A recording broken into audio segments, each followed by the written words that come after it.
welcome to the Beef Edge, the Teagasc Beef Podcast, for all your latest news, information and advice for Irish beef farmers. I'm Catherine Egan, and on this week's episode, with silage harvesting taking place over the coming weeks, I'm joined by Michael Moroney, Chief Executive of Farm Contractors of Ireland. With over 10,000 employed operating machines on farms and €630 million spent by farmers on contracting services, I find out how best to prepare for silage 2022 when it comes to covering the pit, handling of bales and the cost of making silage. Michael, you're very welcome. Contractors have a busy season ahead with silage being cut in the coming weeks, and every farmer wants the contractor on their farm the fine day. What steps can farmers take now to plan ahead? You're right, the silage is about to begin, and in some places it has started.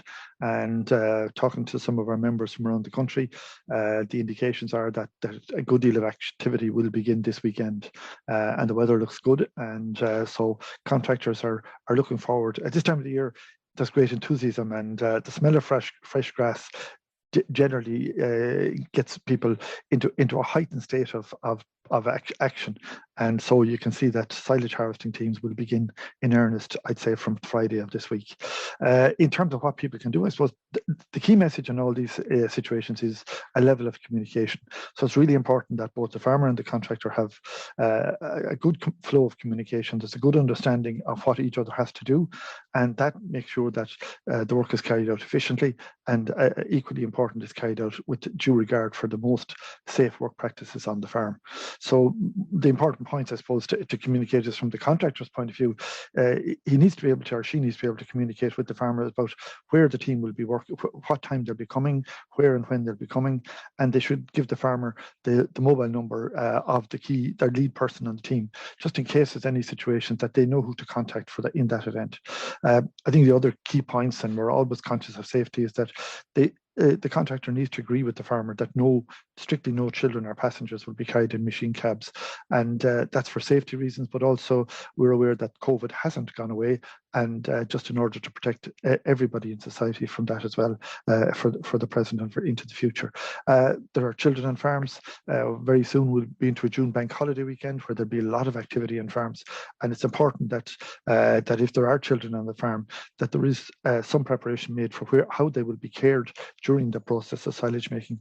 It creates a huge atmosphere, huge excitement on many farms, and children are obviously attracted to the large machines, etc. But it's really important that there's a plan put in place to care for the children during that particular period. There's some of the areas that I suppose need to be highlighted, Catherine. That's great, Michael. And I suppose for farmers that are cutting in the coming weeks, I know you've mentioned this, you started on some farms.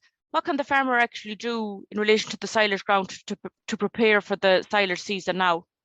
Well, at this stage, in terms of the silage ground, is probably there's little opportunity for preparation. We would have suggested back in March and April that silage ground, that's land that's closed for silage, that it would be rolled, and there would be, I suppose, a bit of a check done on fields just to make sure that there's nothing in there that is likely to cause damage to machines or an obstruction. And we're really conscious of that at the moment for two particular reasons. One relates to the issues around Brexit and supply chain issues. Spare parts are more difficult to get for machines. They're slower. The logistics, the flow chain is a little bit slower. So if there's a machine breakdown, there's no guarantee that the part will be available overnight, despite the best efforts of the machinery supply companies.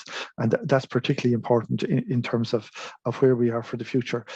So that's one key component, and you don't want a situation whereby there's something is picked up by a machine, which in turn delays the whole process of silage making, even part through the process. So, for example, if the grass is cut and it's tedded or turned and it's on the ground, and then the machine picks up something, the harvester, which delays the whole process, we're really all conscious of the impact that has on silage quality. So a little bit of preparation, make sure that's done. Prepare in terms of gateways, make sure that gates are open and that the gateways are in a good condition, that there's good access, and in some cases, to make sure that access to the road and visibility is important, because tractors and trailers are coming out on the public road with a load of silage with the objective to achieve high output, and therefore we have to be conscious of all road users during this period. That's correct, Michael, and I suppose really we're looking at farmers that are making a pit silage maybe first. What are the main tips that farmers should be aware of when they're making a pit of silage? I think it's important that the pit is prepared, and there's is some time to get that done, that the pit is cleaned and power washed out, so there's no contamination from previous silage, or if you're putting silage on top of some of last year's, and that will be the case in some situations, to make sure that the face of the pit is clean, and that there's no wastage or deteriorated silage in the area, so that the fresh grass is going in on a clean base. So that'd be the first thing. We'd also would be helpful if when it comes to the covering the pit, that if there are tires being used, etc., that they're cleaned, that they're left accessible. Well, in many cases, it can be difficult in terms of handling tires. It's particularly important that the tires are accessible if they're being used to cover the pits, and they are still in many cases. But it's also important that they're clean a little bit, because those tires have been lying around all over the winter, and the drivers, the operators, are coming out of tractor cabs, modern cabs in this day and age, and the kind of difficulties for them to try and wade through an area where tires maybe have been thrown into a heap, and then to get back into a tractor cab with both their clothes and their footwear soiled and have to spend the rest of the day in it. It's just not fair, and it's not a good way of working. Michael, what can farmers do in relation to getting the slab ready for the pit of silage, in relation to getting the piping ready for effluent channels, etc.? Well, the advice would be to follow the protocols. Most pits, in terms of pit silage, will have the appropriate drainage system and piping system in place. Again, before the grass goes in, make sure that that's all cleaned out. Make sure that there will be adequate flow from any seepage out of the pits, and hopefully for the particularly for the first few weeks, when we're looking at a good weather forecast this week, perhaps the level of effluent will be lower. But if we run into a wet period, as we all know, the effluent volumes will increase significantly. So it's important that the systems are in place to take away the effluent, and that it's managed and it's stored appropriately and safely, in order that we need to be conscious of the environment at all times as well. And you mentioned there the actual covering of the pit. What issues have you seen on farm year on year, and what can farmers do to maximise the preservation and minimise waste on the pit? Just at the outset, what we have seen is that we've seen a situation where in many cases the number of animals on the farm has increased, particularly on dairy farms. And I know this podcast relates to beef farmers to a greater extent. But on many dairy farms, we've seen the expansion of cattle numbers, but we haven't necessarily seen an expansion of the pit area. So our concern has been for the last few years that a lot of pit heights have increased. Machines are loading silage pits at a significantly dangerous height, and there is a lot of concern among contractors about this issue. So I suppose it's not timely to suggest increasing pit sizes, but it is timely to be aware of the dangers associated with filling pits that are excessively high. Once that's done, I think it's important that there's an understanding as to how the pit is covered, and the farmer and the contractor need to agree as to who will do it, and then will there be support or help or assistance available to the contractor and his team in order to carry out the pit covering process. And again, the advice would be to unroll the plastic, and the primary advice would be to use new plastic, a new sheet of plastic each year, to unroll that plastic in advance and then roll it up again, in order that it will be accessible to covering the pit.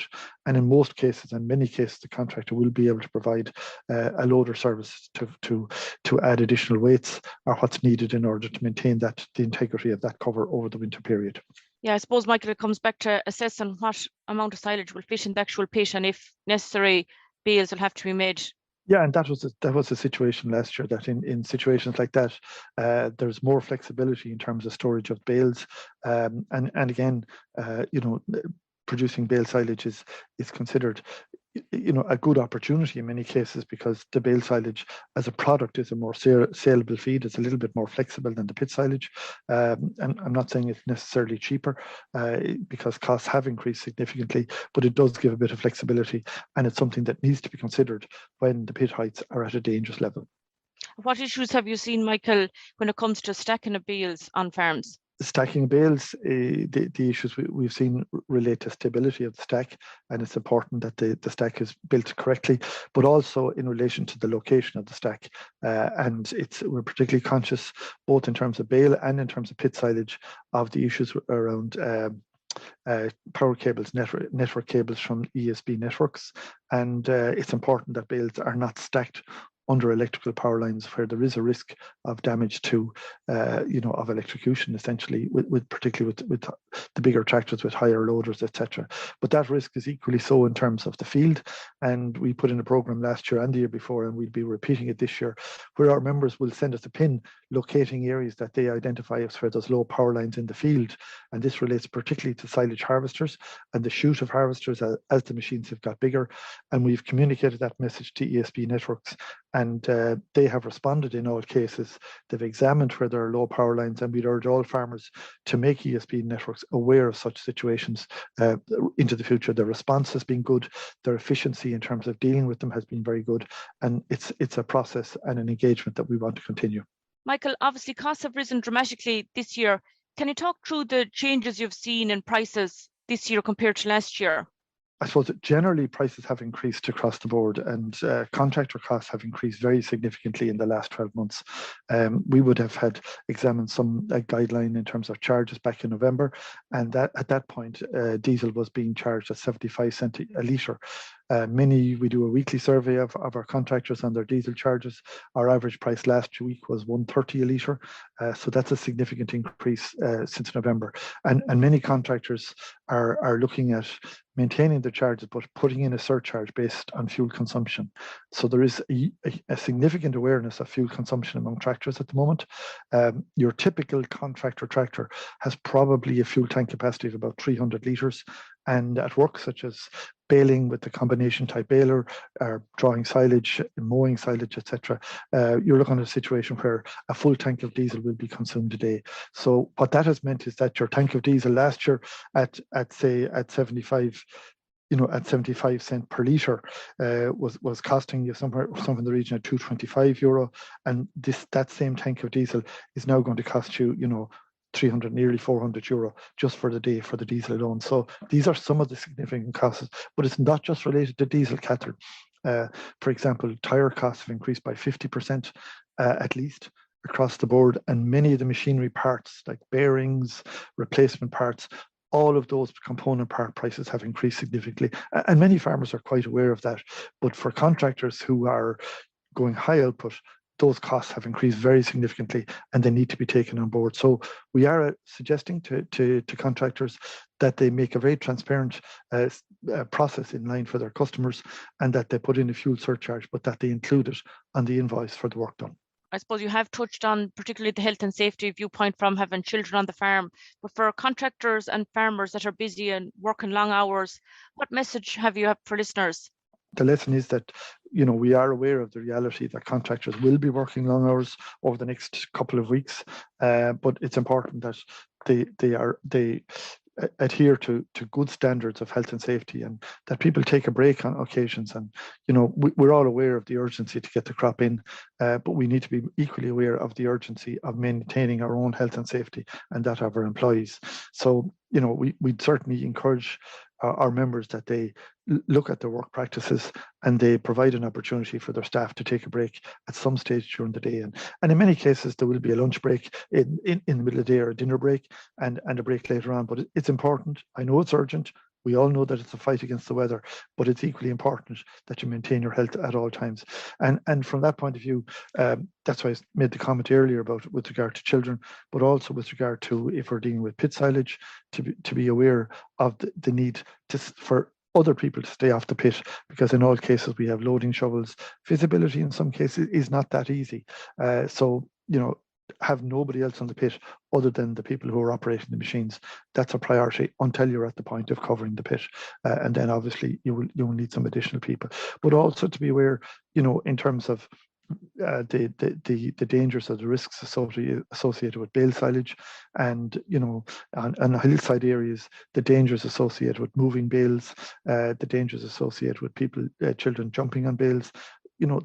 It is a risky process, and it is a period of high risk, and there needs to be heightened awareness of those risks across every farm just in the next couple of weeks. Thanks very much, Michael, and the best of luck with the busy silage season ahead. Thank you, Catherine.